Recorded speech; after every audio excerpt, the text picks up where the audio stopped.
Hey, hey, hey. Hey! Welcome to my new features. Hello, everybody. This is my fifth time already.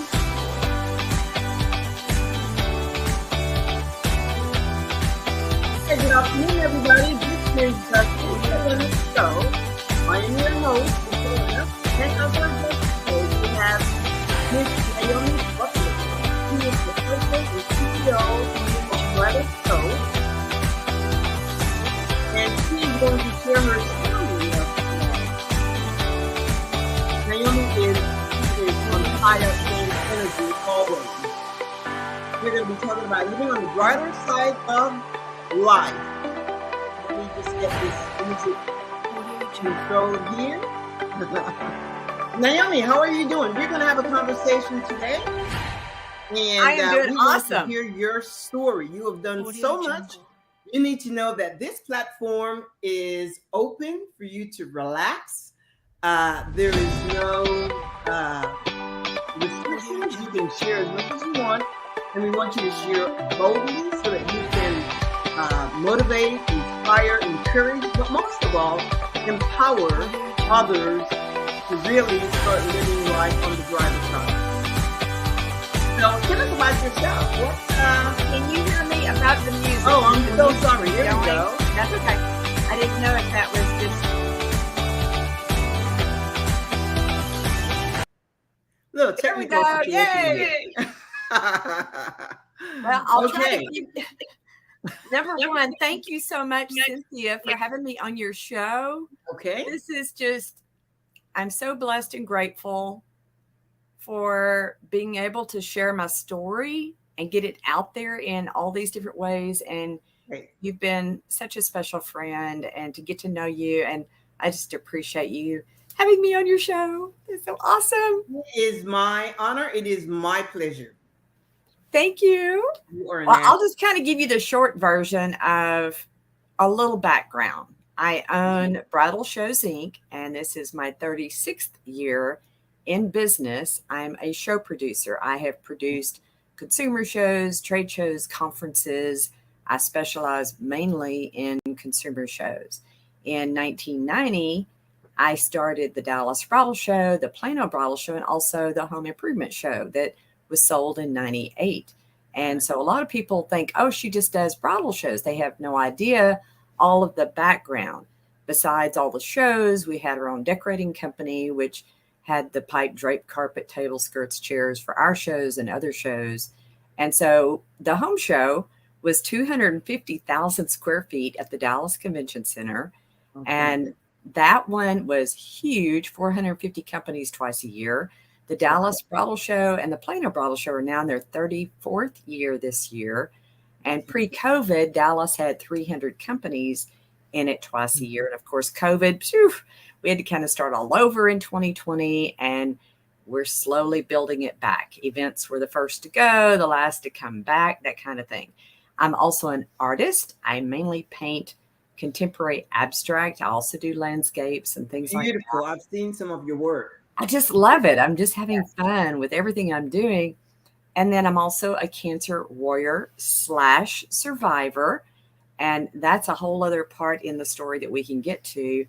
And I have a YouTube channel. Go ahead. I add thriver to that. You said Absolutely.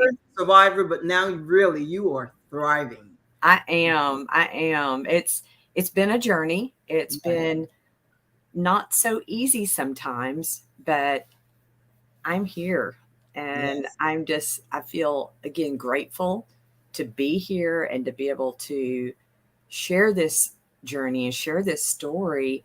And those that knew me pre-cancer Yes. knew some about me, but now it seems that I have so much more energy. It's like it, For sure. that's been bubbling inside me, and now poof, it's out. I can't explain it, but I am just so pumped. So Wow. that's the short version of everything. Okay. What is it that keeps you going? Because I know when we met, it was quite interesting. We had a little situation where we missed each other on the first date, but the second date, it was just amazing chatting with you and hearing your story. And your story really doesn't match the challenge that you're going through. What's the catalyst? What's the glue that keeps you going? What is it? What keeps you going? And just so the audience knows, we didn't practice questions. Right, because we wanted to be as open and authentic. Exactly. And this is real raw. This is like, it's like when we met at the coffee shop for, just chatting. So you're good. I think the glue, if you will, is just because of where God has me right now. Okay. I feel like there's a purpose in helping others to really live in the middle of the stuff. And so my goal is to make an impact. Yeah. And we're talking as big an impact as I can. And so I think that is the glue. It's that impact that hopefully I can make to inspire others, Yes. to motivate them, to help them and empower them to just really live no matter what's going on. So that's kind of what today's all about. Living on the bright side of life. Yes. I love that song, by the way. Oh, did you? Okay. When you have an emotional situation, sometimes we can deem it easier to overcome. Mental sometimes, but when you have a physical situation that can sometimes keep you down and really hinder not only mobility, but your whole outlook on life, your whole strength and energy. How do you overcome that? Because your situation, and I'm not, you feel comfortable to share what you will, but how do you deal with that? How do you deal with that? And we can jump around all day. I do want to go backwards and kind of give my story so that they understand Great. why I can answer that question right now, because the how do you get through it is very deep, very involved because of, and I can only share my story, my journey, because of the pain, all the side effects that the treatments caused, and all of the zombiness, if you will, with all the meds I had in me, and not knowing a lot of things, the unknowns and the fears, and just fighting for my life on Cancer 1 and Cancer 2, fighting for my life twice. Wow. And so how do you get through it? I think it's one step at a time, one day at a time. Yes. And I'll describe it this way. You've got gremlins. You've got those negative gremlins on one shoulder. Right. Bad ones. Yes. And then you've got the good ones, the positive gremlins. Yes. And so in everyday life, we know there's so many more negatives that come at us that feed our minds and mess us up in so many ways. Right. And those little gremlins are attacking, and they're fighters, and they're just going to eat us alive if we allow them. But those positive ones, if we grab hold of these and then knock these other negatives out of the way, it makes a difference. But it's really, it starts up here. It starts with your mind's mental. I say that all the time. It starts with the mental. And even my radiation doctor told me, he said, Naomi, because of your positive attitude, you made it through cancer number 1, all the treatments, because it was aggressive. And I did aggressive radiation and chemo. He said, most people don't make it through that round 1 that you did. With your positive attitude, that helped you get through it. Absolutely. So I hope that kind of answers it. I have so much more I could go into, but I think it just starts here. It's a choice. It's a mindset. I have a video on my YouTube channel, The Naomi Butler Show, about I can. Having a can-do mindset, that makes the difference to be able to get through any tough life situations, anything like what I went through and I'm still going through. But I think it just starts up here, and it's a choice. It is a choice. When I think of the mind, Naomi, thoughts comes to all of us, and they are Yes. our thoughts. Some thoughts are negative and some are positive. Um, the ones that we allow to embed in our minds is the one that's going to get us through and get us over. The thing about it is that we have a choice. That's the one power that we possess is the choice of the thoughts we entertain. And what I have found in my own life, um, when I have negative thoughts, I have this big filter, and I've learned to filter it out because it Yes. does me no good. So I filter them out. And the thoughts that I allow to reside, of course, I add images to my thoughts. I imagine most people do. So the images that I have floating around in my mind day and night and every moment tends to attract the things that I am imagining. It attracts it, whether it's health, whether it's abundance, wealth, prosperity, relationships, love, goodwill. It just attracts it. Absolutely.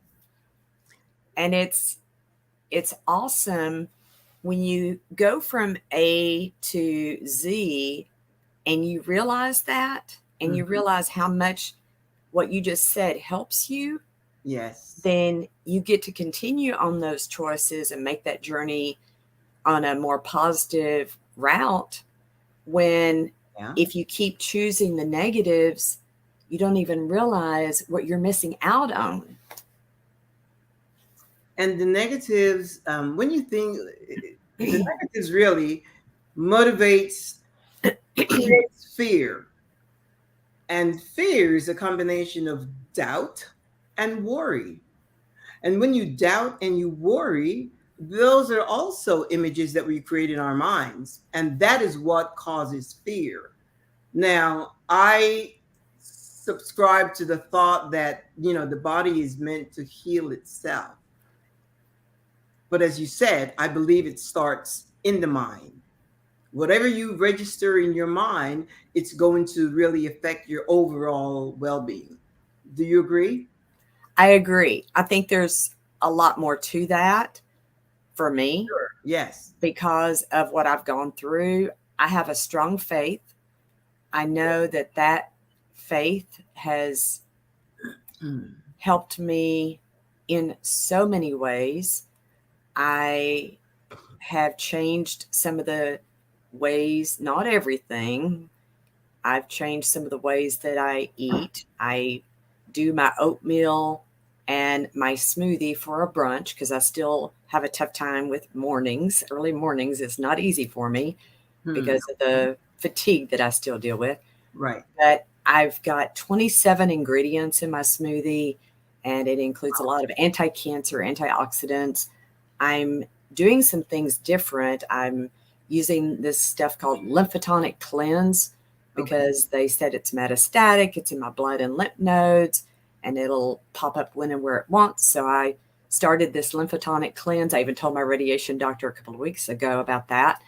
And Yeah. so I've been doing all of these things, but I also have been praying, believing, and claiming. And when we get to the real bits of the cancer story, I'll be able to share with you how that has helped me get through and has made a difference. Not just having a positive mindset, Yes. but I am a walking miracle. It's Yes. amazing, and we can start at the beginning and I can come forward about that, but there's just so many parts to it. It's not just one thing for me. Yes. Share that with us. Share that with us? Okay. Well, I used to be a workaholic. Okay. I'm a business owner, and that's my main priority every day, no matter what else. And if, as you see on my YouTube channel, you'll see all kinds of playlists because I love doing all kinds of things. And my business is the priority every day, whatever I've got to get done that day. And so over the years, I have, of course, been on my phone all the time. Always had the phone up to my right ear all the time. Okay.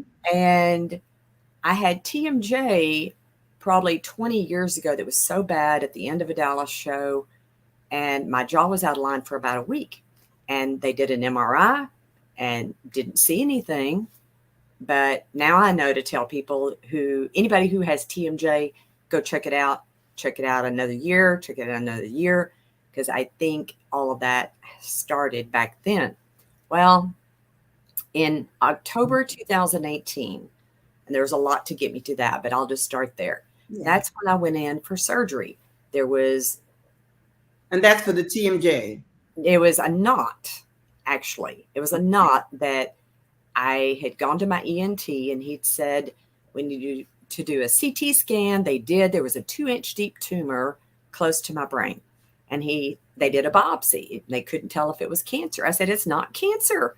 So I was scheduled for surgery because he said it's got to come out. And he sent me to a surgeon in Dallas that he would have recommended. He's an ENT specialist surgeon. Awesome. Because what he had to do is he had to cut here all the way down, from the back of the ear all the way down, and all the way down into my neck. And if you look real close, you won't even see it. He was such a good surgeon. Yeah. He had to peel open, and the tumor, this is after 5 hours surgery, is what he had to tell my kids and Jack. He had to open it up and peel the tumor off of 45 plus facial nerves, leaving the main facial nerve alone, or I would have been totally paralyzed on my face forever. And in the recovery room, I remember I couldn't even open my eyes because me and meds, we don't do well. So I can't even open my eyes yet. And he said, you have an aggressive cancer. And at that time, we didn't know what kind it was. They had to send it off to pathology, but he could tell it was aggressive. And He said, you're going to be fighting for your life the next 7 months or more. Wow. And I remember thinking, I said, I have cancer? Because I went in thinking and believing I didn't have cancer. And so I started crying a little bit. And then I realized my sweetheart, Jack, my grown son and daughter, Brian and Mary, were in the room. And I thought, okay, Naomi, you got to quit crying. Wow. Just grab hold of this.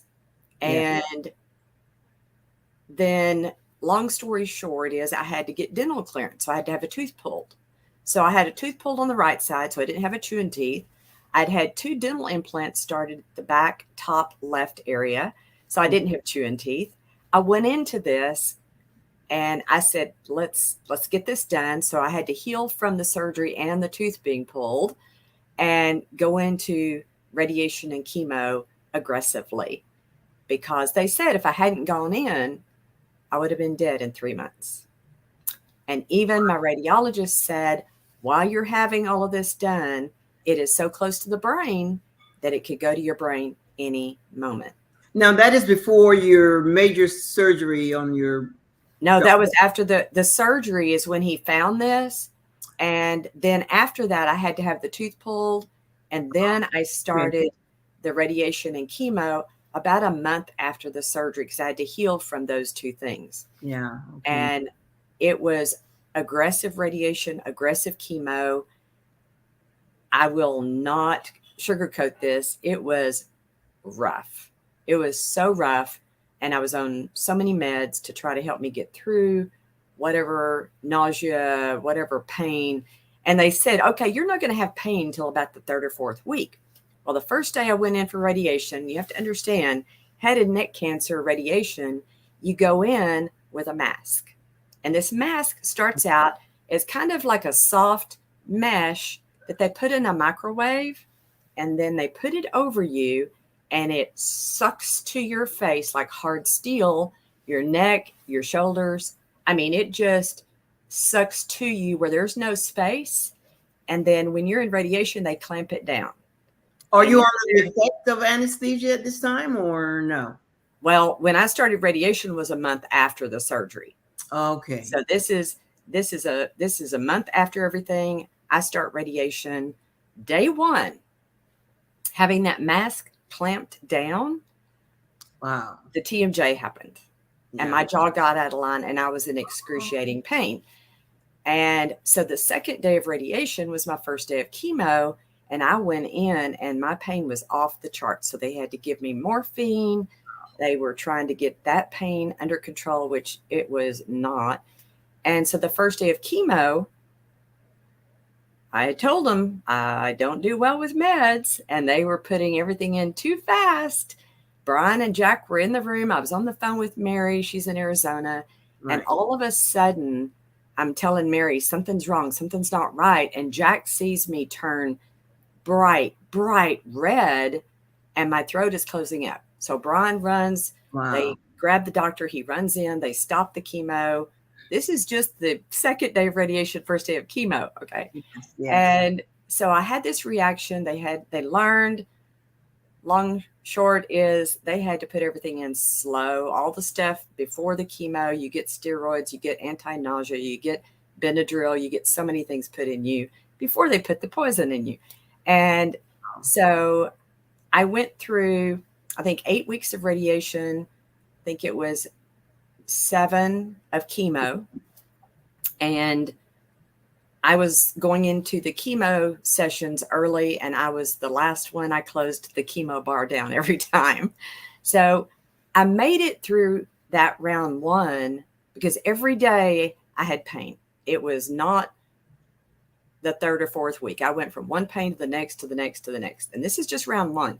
And every day my mental part was, get through today, just get through today, because there's so much more to that story. But I made it through.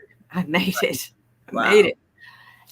And then in 2020, the year of COVID, okay, I closed the office down. I'd had that office for 17 years. I set up my YouTube channel to give hope and encouragement to other cancer warriors. That was my main goal of setting it up. Wow. And I'm not techie. You and I have talked about this. I'm not techie, but I set that YouTube channel up by myself. I'm so proud of myself. And then cancer number 2 happened. Wow. It moved to my left lung. It was in the pleural lining of the left lung. I had a pleural biopsy. That's a surgery. It's 6 holes in me. And it was 3 garden hoses because they had to drain the fluid out. And then I had to go through double dosage of both chemos, December 2020 till April 2021. And that was another rough fighting for my life. Wow. After each infusion, Cynthia, I've never gone through this, and I hope nobody ever has to, but the pain and the neuropathy was so bad that I didn't sleep for 7 days and nights, up to 10, sometimes 10 days and nights, 7 to 10 days and nights after each infusion. So 6 times that. In that 5.5 month time frame, I lost up to 60 days of sleep. We're not talking just nights. We're talking days and nights. And were you home or were you in the hospital? No, I was never had to be in the hospital with the treatments. Some people do. Some people have reactions where they have to go to the hospital. Right. I was very fortunate, even though it was rough. It was another rough, but I made it through it. And bless Jack's heart, right after I finished cancer number 2 chemo, the next month he had to have triple bypass surgery, and he collects heart stents. He's got 10 heart stents. He's been my sweetheart for 22 years. Oh, how precious. And so he's just been precious, been by my side all the way. My kids all support me. Yes. But it's just been such a tough journey just to get through those 2. And then I was there to help him. He's been there to help me. And then round 3, cancer 3 happened. It was in my chest wall a year ago. Yeah. So 2022, I did not have to rush into anything. So I had a little time to check into a few things. And I went to UT Southwestern. They said they had only 10 cases of this cancer. It's called actinic cell carcinoma. It's the rarest form of the parotid gland cancers. Parotid gland is a salivary gland, and of course they took the main one out. That's why I drink 2 gallons of water a day. Wow. Okay. We went to MD Anderson in Houston. Found out they've only dealt with 1,000 cases in 35 years. And you compare that to 275,000 plus of breast cancer every year. Wow. So there is not a lot of research because this is so rare. Right. And the only clinical trial they have, I'm not a candidate for because of the ulcerative colitis. But I made it through round 3. It was a piece of cake. Okay. I had 5 radiation. It was a piece of cake. And then in October last year, they found, because I have scans all the time. In fact, when I'd go fill out all the paperwork at the doctor's office, they'd say, list your dates and scans. I just put the word lots because there's no way to list them all. I've had 2 MRIs many times, the head and neck and the soft tissue. I've had many CTs, many PET scans. And so I just put the word lots. But we ended up seeing the cancer number 4 tumor in my upper abdomen. And from October till January this year, it grew from 1 centimeter to 1.1. Wow. And I'd been doing all of this other stuff to try to help my lymph nodes. But Cynthia, I was praying, believing, and claiming, seriously, that number 4 was gone. And in March this year, I made a decision. And I can't tell you what it is about March, but I decided I was feeling better. I thought, I'm going to get back out there and I'm going to really live. I'm not going to wait on that next scan result. Good for you. I made that choice. Like we were talking about, it's a choice. And I knew I felt stronger. I felt better. And so I started scheduling different things. I went to a business conference in April, and I'll come back to that in a minute. Help me remember that because I can jump all over. Okay, that's fine. Okay. And then I had the scan in May.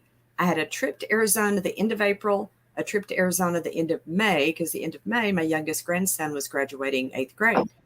And I had scheduled that. And in between that, I had the scan. And we walked in on May 12th to get the results, because you don't get to see them before you see the doctor for the results. Right. I walk in and Jack goes in with me and he said, and the doctor comes in, he says, it's normal. I go, what do you mean normal? Oh my God. And he shows me, because I always want a copy. You always want to get a copy of the scans yourself and read everything. And there's so many big words that you get to where you know a little bit about what that word means, but then it gives you the findings, 1, 2, 3, whatever. And number 1 said resolution. Number 4 had resolution. That means it was resolved. It wasn't there. It was gone. Gone. Oh my gosh. Gone. Grown initially from, did you say 1 centimeter? It went from 1 to 1.1 by January of this year. And in May, it was gone. That's amazing. That's incredible. So I have to give God the glory because, like I say, I was doing all these other things. And I know none of us know how long we have. But God has plans and a purpose for my life more than I realize. Because I'm gonna back up. After number 1, when I set the YouTube channel up, and then cancer number 2 happened, I know God's going to laugh at me on this one, but I negotiated with him. I was like, okay, God, you had me set that YouTube channel up to help others. We got to keep this going. We can't shut this down. Your faith. So that's been going, but I was so excited. And it even said the chest area that I dealt with last year, it said resolution. Everything said stable and improved.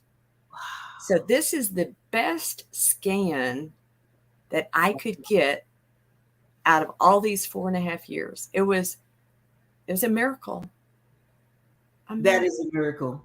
Yes. Your faith sustained you. I mean, everybody has their own persuasion, but your faith sustained you.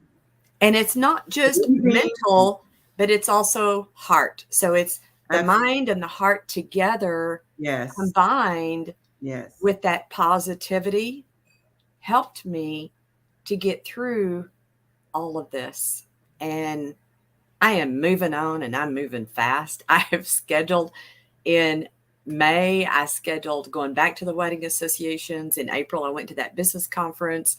And I want to tell you about that business conference because I had not, in 4.5 years, I had not been able to, unless I had radiation, but I didn't get makeup ready for those.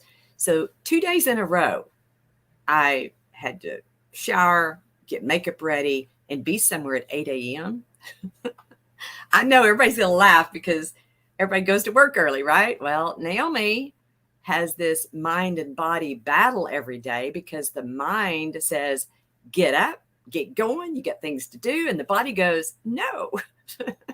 And it might be no for a little bit, but that first maybe couple years, I might not get up till noon, 2. The first year, it might have been 4, 5, 6 p.m. before I'd get up because the fatigue was so real. And I still deal with it a lot. I have a lot of side effects from everything. But in April, when I went to that business conference, and it was so awesome, Ramon Ray, who I'm going to show you his book in just a minute, and Trevor Houston put that on. And Ramon wrote The Celebrity CEO, which is my first book review on my YouTube channel. And I read it once, I read it twice, I made lots of notes. That's what I do. I underline. This is why I have to have the book. I underline, make notes, whatever. But on that second day, Ramon announced that one of the speakers either may be late or may not show up. At the conference you were attending? At the conference, yes. It was here in Dallas. And so I went back to him. He was at the back table with his computer. And I said, Ramon, I do this fun communications exercise in my workshops if you need me to do something. I went and sat down. Of course, I'm type A, so I'm up front. And he didn't know me from Adam. I was going to ask you, did you know him before? No. He had never met me. We didn't know each other at all. So he called one person up to speak, and then second person, neither one of them were part of that original lineup. And while the second person was speaking, he comes up and he squats down, he whispers, he goes, Naomi, you ready? I said, yes. Oh my gosh. And so after she gets through, he announces, Naomi Butler, da, da, da, da, da. So as I'm getting up, I think about this, and I get up there and I'm taking my water because I don't know if I'm going to have it or not. That's all I took was a bottle of water because I knew I need to have it just in case. And he said, I have about 10 minutes. And I thought, okay, I'm going to go fast here. So I had everybody stand up. And I said, here's what I want you to do. Let me back up. I made a mistake. I said, I'm not on the same level as everybody because as a speaker, we keep learning, right? Right. I made that mistake. I shouldn't have said that. Exactly. Yes. Own it. Claim it. Right. So I messed up, and I messed up that right after that to not give credit to Ramon for allowing me to speak. So 2 mistakes. We do make mistakes, but we learn from them. Learn from it. But anyway, I had everybody get up, and I said, here's what I want you to do. And this is what I'm going to do when I speak on the big stages. I just love it. It gets everybody up from having to sit and listen to somebody. I said, okay, I want you to stomp and dance like no one's watching. So everybody's just moving and shaking. And I think Ramon even got some music going. It was so much fun. And so then we got through that, and I did my communications exercise. I had them pair up, and I do this in my workshops, which I have my first exhibiting workshop coming up June 29 here in Carrollton. And it's my first in-person for 4 years. I haven't had one because of what I was dealing with. Right. But I do this, and it helps people to really think about those filler words. And so one person will talk for 60 seconds about something that they're passionate about. The other person makes hashtag marks when that person says, you know, Filler. like Yes. those filler words that Yeah. we shouldn't be doing. And then they switch and the other person does the same thing. So I told them it helps you to really think about practicing the pause and not using a filler word. We all do it. Yes. All do it. Yes, we do. When I first started speaking, I was so focused on what I was saying that I forgot to smile. And I did the filler words at the very first one. You have to watch yourself being videoed Right. to learn. Yes. And so I was just so excited. The only thing I said at the end that day about my journey, I said, I am dealing with some health issues, but my motto is smile anyway. Why not? And I went and sat down, and I just feel so grateful and so blessed to have been on that stage because there were some major people. Ramon is also speaking this Saturday at the National Speakers Association. I saw that on his post. So I am headed there. I am going, and I joined the National Speakers Association. So all of this is tying together, and it's all coming full front here for me putting it out there that I'm ready to speak on some big stages. And one of the other people that was there, I have read her book, and she will be my second book review. And this is something I don't know if I've shared with you, but it's called The Shift, and it's by Kim Walsh Phillips. Okay. She's been on the stage with Tony Robbins. She has worked for Kevin O'Leary, Mr. Wonderful. Yeah. And she was doing his social media, but her book is awesome too. And I have made lots of notes. So I'm ready for this book review too. I have many pages of notes. So I'll be doing that one as my second book review. But I just am so excited where all of this has taken me. But isn't it amazing though, what's happening or what I see because of your attitude? Attitude is everything. Because of your attitude and your mindset, it's almost like the images you have in your heart, the desires you have in your mind. It seems like they're being attracted to you with very little effort. Because what are the chances that someone that doesn't know you in a major speaking conference is going to offer you an opportunity to come on stage? They don't know who you are. They don't know what you have to offer. They don't know what you have to share. But I believe really it's the energy that's in you, or in your case, your faith is allowing that. It was interesting because Ramon trusted me, not knowing me. He didn't know if I'd be up there being a weirdo, a wacko, exactly. Crazy person. Who knows what Naomi would have said. And so sometimes there may just be a feeling of trust that you get with somebody. I have no clue, but I just appreciate the opportunity that he gave me that day. And it's going to be awesome to see him again Saturday. So all of this is meant to happen. It's so cool how it's all working out. And sometimes we look at things and those negative gremlins are coming at us. And if we could see the positives and see the future with all those positives, it might even help us to knock some more of those off and just keep knocking them off like that commercial, not today. But I don't know. I just want people to not just float along like a cloud, but I want people to know you can really, really live in the middle of the stuff. Absolutely. And Cynthia, you probably don't know this about me, but I don't cuss much. Okay. If I said the other S word, my Bridal Shows Inc. team would go, oh no, she said a cuss word. But my daughter would go, yes, because she cusses like a sailor. She didn't get it from me. I don't know how that happened, but It's just been an Just awesome journey to go through what I went through and where I am. And I don't wish that on anybody. I don't want somebody to have to go through something drastic to right. really open up and realize there's a gift that's wrapped inside of you. Unwrap it, let it out, and Absolutely. open it up, because the world needs you. We're all special and unique. God made us that way. And I have no idea where this journey is going to go, but I am so excited because it's going to go somewhere. And I know God's going to open up so many opportunities and doors that I can share, and I can help, hopefully, to inspire and motivate people to do better, And to empower. be Yeah. more positive, and to get out of that negative mindset that's holding them back from living, really living. My thought process, Naomi, is so many people run around trying to figure out what is my purpose. And I have narrowed it down in my mind. Our purpose being here is for pleasure.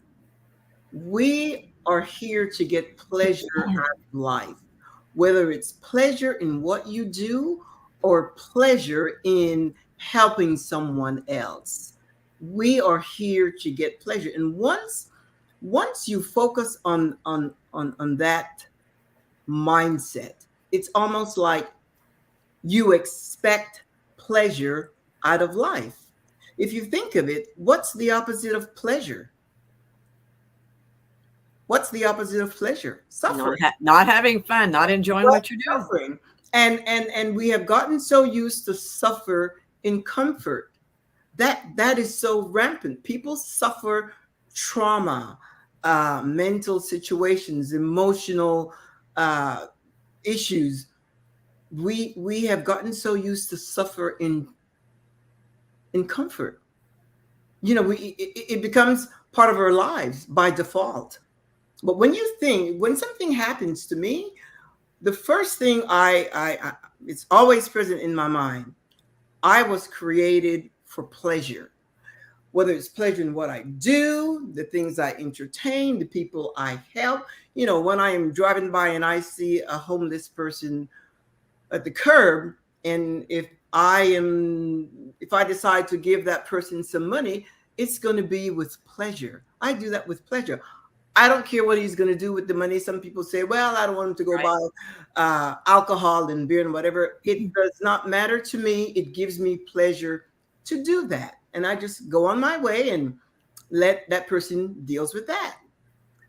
So when you realize that you are created for pleasure, then you go do whatever you want to do. You just go do whatever you want to do. Then that becomes your life purpose. But whether it's work or a job or entertainment, again, it has to bring you pleasure. If the job you're doing doesn't bring you pleasure, then it's not the right job for you. It'll cause depression, anxiety, frustration, and all those emotions that keeps you unhappy. You just can't put your finger on what's happening. You're unfulfilled and you're looking for something, you're grasping. And the whole idea is that you're created for pleasure. And once you think of that, then as long as whatever you do does not infringe on the freedom of another person, whatever it is that you desire to do, go do it. Go do it. Think of it. Getting pleasure out of life is like this broadcast. Oh, Naomi, I think I've shared with you the stress and the anxiety that I kind of went through just because of the technical aspect. But to have a platform where we can talk about living on the bright side of life, I'm fulfilled. We're going to get better. This show is going to get better. We're going to grow. And I have some goals that are already happening. There is no way they won't happen because it's already created in my mind. And I'm happy. I'm content. I have pleasure out of what I'm doing. Having you on this show today, For me, it's a pleasure. And hearing your story, because all of us have a story, and your story, my story, everyone's story is to empower others. But in order to have a story, it starts with knowing who you are. And that's what I find in my coaching uh, experience. I find that most people don't know who they are, and that's going to be one of the main things that I'll be sharing, because we have all acquired an identity that has been imposed upon us, and we live with that identity, uh, until we experience a self discovery and know who we are and what we want and where we're going. Until that happens, we are living on an imposed identity. And that is so normal in society today. It starts from the age of before you're 5 years old. You're influenced by your parents, by your teachers, by religious organizations, the social construct, um, cultural construct. All of those influence shape us and make us into what we are. But later on, I know in my own experience, and I'll get a chance to share that at some point, you say, no, this is not who I am. I began to ask the whys. Why do I believe this? And how is it serving me today? And as I go through those whys and really be honest with myself and define and add meaning to the different areas of my life, you start editing and evaluating and getting rid of things, but it takes courage to do that. Do you find that in your own life? You said a mouthful, okay? Okay. So I'm going to respond to part of it because I may forget all of what you said. But I think for me, it's all about helping others. Mm-hmm. That is my pleasure. I was born into a preacher's family. So I'm a PK, I'm a preacher's kid. Okay. And I saw my mom and dad helping others in so many ways when they didn't have enough money, they didn't have enough food, but they would share and give food out of the pantry to people that Wow. would come by. Because sometimes we were in a parsonage. My dad was preacher of small country churches. And so I learned to help and give. And I'm a giver. And everybody that knows me, they know I love to give and love to help. And That's so for sure. I think part of me has grown to where I am because of wanting to help others, wanting to make that impact. Yes. And it's been such an awesome opportunity to be able to help people now in just dealing with life struggles. It might not be that somebody who's listening is dealing with cancer or an illness. It may just be the chaos and the mess in life, Yes. which everybody deals with. And Yes. how do you deal with it? I was talking with someone I met just the other day, and she is so awesome. She said she doesn't worry about anything. And she's another PK. I was like, how do you not worry about anything? Because we all go through those unknowns, those fears, and Yes. to go through struggles in life, we have to also look at those challenges as opportunities. And that's how I look at it. Those tough situations are opportunities to grow from, to learn, to share with others. Because when we share our story, no matter what we've been through, Right.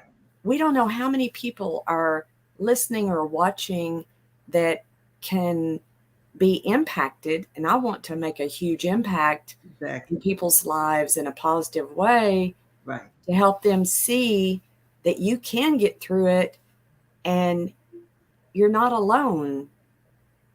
God was with me right by my side every step of the way in this rough journey.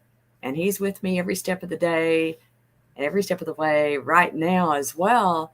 Mm-hmm. And I'm going to continue on that journey of helping others. So that is, I think that's what gives me pleasure, even though I have a lot of things I love to do. I love to play the piano. I love to paint. I love to make my daughter's doll clothes, and I'm also Do you get teaching my pleasure older. out of doing those other things as well? Playing Do the what? piano? Do you get pleasure out of doing all I those? do. I love, and that's why I have all these playlists on my YouTube channel. And I'm in the playing the piano.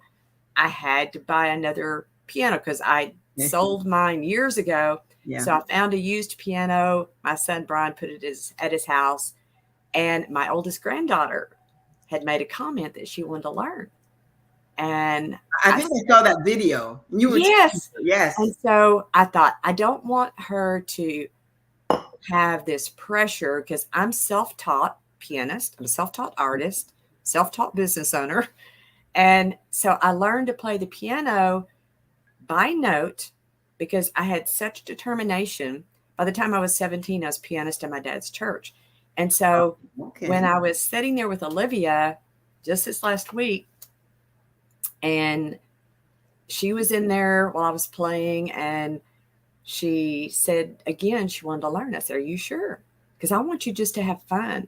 I'd had friends when I was younger that had piano lessons, and they were forced to do their lessons, and I didn't want that. I just wanted it to be fun and just love it. And I want the same for her. And so I think we're getting some of that love. It's coming out. And so to be able to pass anything along to my granddaughters here, my grandsons in Arizona, who some of them we've had some deep conversations because they're older. And again, That's your daughters. My daughter has 3 boys. My son has 2 girls. And so I've got 5 grandkids. Jack has a bunch too. So together we've got a lot of grandkids. And I just am all about helping others. And even in the business world, I'm here about helping people build their business. And that's why I've done my workshops to thousands of people. And even if they're not in my show, I'm the only show producer, I think, in the nation that opens my workshops up to everybody. I might have home show, bridal show people who are exhibitors in consumer shows who attend my workshops. I was on the plane in April, and a gentleman sitting next to me, he and his wife had a window and door company in Alabama. And he said their home show was gone. COVID killed it. And so I was giving him all kinds of ideas. He was like, I never thought of that, never thought of that, never thought of that. Wow. And so you just never know who you can help. Right. And so mine is not just helping necessarily to deal with those life struggles, which is the biggest part of it, but I'm here to help people build their business, to build themselves, to take those risks, take those challenges as opportunities. And I'm just recharged. Zig Ziglar, who was my Sunday school teacher, I saw him at a conference many years before. And if you've ever heard a lot of his Zigisms, at this conference, he said, they asked him if he was retired. He said, no, I'm refired.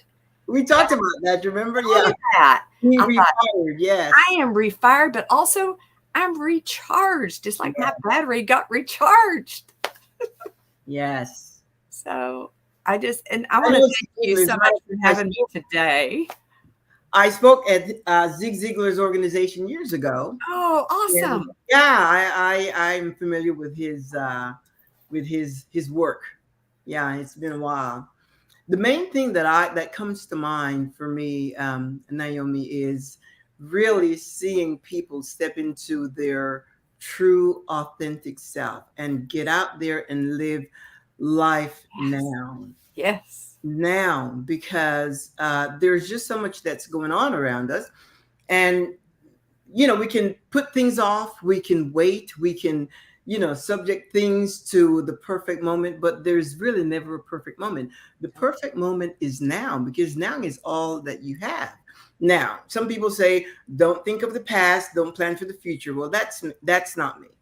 My past, I relish the good moments. I can select and I relish, I cherish the memories that it's given me. And for the future, I plan. I do a lot of mental planning, and, we like to travel. I like to plan that. And again, when I think, it's in images. So I that's what I do. But then at the same time, you stay present and you want to make sure that everything you do is intentional, that you are conscious of your presence and the people around you. When you love deeply. When you help with pleasure, with your heart, and so forth. So those are the things, I just, uh, when I talk to my clients, again, people needs to be encouraged, motivated, inspired, but most of all, empowered. We're so mindful of what would people think and what would people say. And I always say, people have issues of their own, and sometimes they don't even have time to think about you. So move forward with your own life. Uh, Take some time. Uh, Go on a self-discovery journey. Know what you are. Evaluate every situation in your life, and the things that brings you love, joy, pleasure. You want to focus on those, and the things, and it will be a challenge. The things that you're still hanging on to, perhaps uh, conventional habits, tradition. If they no longer serve you in this moment, then there is no need, because all that it brings is frustration. And that's my take. What do you have to share with us to close out? We're almost ending an hour, and You made me think of something because of doing what you love. yeah. And I've interviewed so many over the years in my business, and I would ask them this question: if you had all the money and the time in the world, what would your dream job be? And I'll give you two. I could give you thousands of examples because I've interviewed lots of people over the years. But I remember one person telling me she wanted to own a restaurant. I said, then why would you go backwards and come work for me? Go to a restaurant, start from ground up, and learn everything you can. And so someone else that I interviewed wanted her own rental company. Excuse me, effects of radiation. And I said, then go do this. And she even called me a few years later. She said, thank you for not hiring me. But I think Wow. what my point is, everybody needs to find something that they enjoy. And Yeah. it could be that you need to get stretched a little bit, go do something different or do it a different way. Find what you enjoy. If you're in a job, so to speak, that you don't like, either start learning something new that you can find some joy out of, Right. Yes, build on pleasure. that. You call it joy, I say pleasure, but it's the same thing Yes, pretty much. Yes. but find a way to love what you're doing, Yeah, or absolutely. learn another skill and then go towards that type of business Yes. and follow your dream, because you want to be okay where you are and you want to enjoy what you're doing. So Yes. you might have to kind of go try a few new things, but even if you, like me, I have lots of other things I like to do. And so just search, be Right. creative, go try to do different things, but find something you love Absolutely. and find those moments that you can really live your life loving what you do. Right. Right. Absolutely. Excellent. Well, this has been an excellent chat. We're gonna Thank you. we're gonna wrap it up. But we'll have to do this again, Naomi. Thank you so much Absolutely. for, Thank you. well, I appreciate you taking the time to come and share. And I know there's a lot more that you had. 1 hour is not enough for you to share, so we're going to have you come back so that Yes. you can share the rest of your story, which is unique. But again, what inspires me the most is your attitude now, your attitude as it is now, as you're still navigating the challenges. You don't complain, you don't, try to make excuses. You just deal with it, and it's such an inspiration because you are very highly motivated and your energy level is so contagious. Thank you. Thank you. Great. So Thank you. anyway, we're going to sign off. Thanks again. And I'm going to put on our little jingle here. I wish I discovered, but Appreciate you. Love you. love you too. Let me see.